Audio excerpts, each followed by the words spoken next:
Artificial intelligence is energy-hungry, and as companies race to make it bigger, smarter and more complex, its thirst for electricity will increase even further. This sets up a thorny problem for an industry pitching itself as a powerful tool to save the planet, a huge carbon footprint. Yet according to Sam Altman, head of ChatGPT creator OpenAI, there is a clear solution to this tricky dilemma: nuclear fusion. Altman himself has invested hundreds of millions in fusion and in recent interviews has suggested the futuristic technology, widely seen as the holy grail of clean energy, will eventually provide the enormous amounts of power demanded by next-general AI. There's no way to get there without a breakthrough. We need fusion, alongside scaling up other renewable energy sources, Altman said in a January interview. Then in March, when podcaster and computer scientist Lex Fridman asked how to solve AI's energy puzzle, Altman again pointed to fusion. Nuclear fusion, the process that powers the sun and other stars, is likely still decades away from being mastered and commercialized on Earth. For some experts, Altman's emphasis on a future energy breakthrough is illustrative of a wider failure of the AI industry to answer the question of how they are going to satiate AI's soaring energy needs in the near term. It chimes with a general tendency toward wishful thinking when it comes to climate action, said Alex de Vries, a data scientist and researcher at Vrije Universiteit Amsterdam. It would be a lot more sensible to focus on what we have at the moment, and what we can do at the moment, rather than hoping for something that might happen.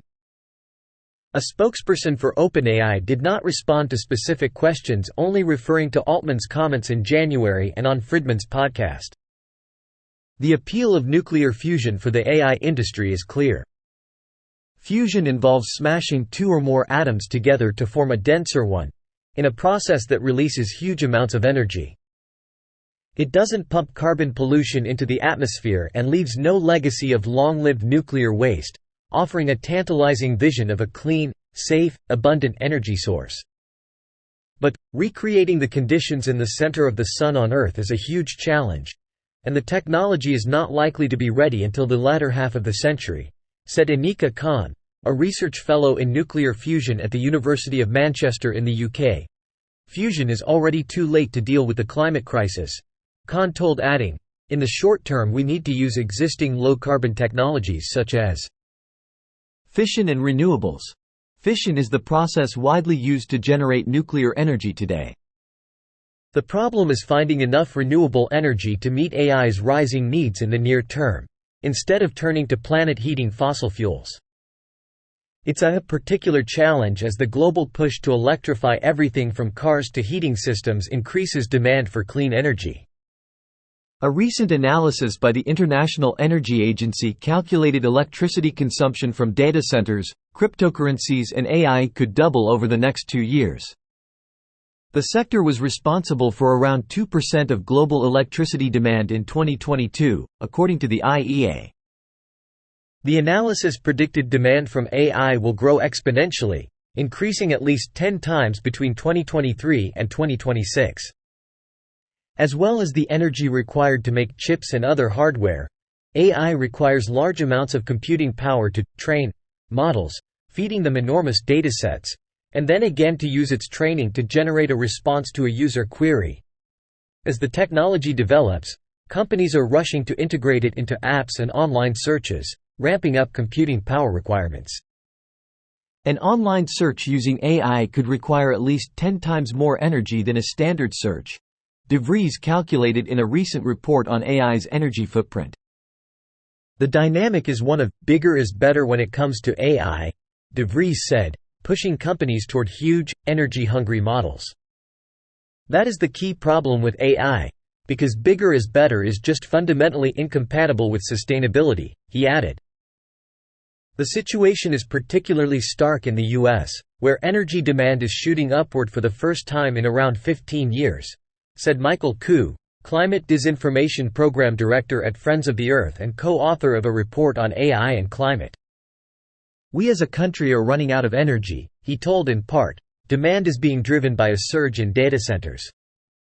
Data center electricity consumption is expected to triple by 2030, equivalent to the amount needed to power around 40 million U.S. homes, according to a Boston Consulting Group analysis. "We're going to have to make hard decisions about who gets the energy," said Ku, "whether that's thousands of homes or a data center powering next general AI. It can't simply be the richest people who get the energy first," he added. For many AI companies, concerns about their energy use overlook two important points. The first is that AI itself can help tackle the climate crisis. AI will be a powerful tool for advancing sustainability solutions, said a spokesperson for Microsoft, which has a partnership with OpenAI. The technology is already being used to predict weather, track pollution, map deforestation and monitor melting ice. A recent report published by Boston Consulting Group, commissioned by Google, claimed AI could help mitigate up to 10% of planet heating pollution. AI could also have a role to play in advancing nuclear fusion. In February, scientists at Princeton announced they found a way to use the technology to forecast potential instabilities in nuclear fusion reactions, a step forward in the long road to commercialization. AI companies also say they are working hard to increase efficiency. Google says its data centers are 1.5 times more efficient than a typical enterprise data center. A spokesperson for Microsoft said the company is investing in research to measure the energy use and carbon impact of AI while working on ways to make large systems more efficient, in both training and application. There has been a tremendous increase in AI's efficiency, De Vries said. But, he cautioned, this doesn't necessarily mean AI's electricity demand will fall. In fact, the history of technology and automation suggests it could well be the opposite, De Vries added. He pointed to cryptocurrency. Efficiency gains have never reduced the energy consumption of cryptocurrency mining, he said.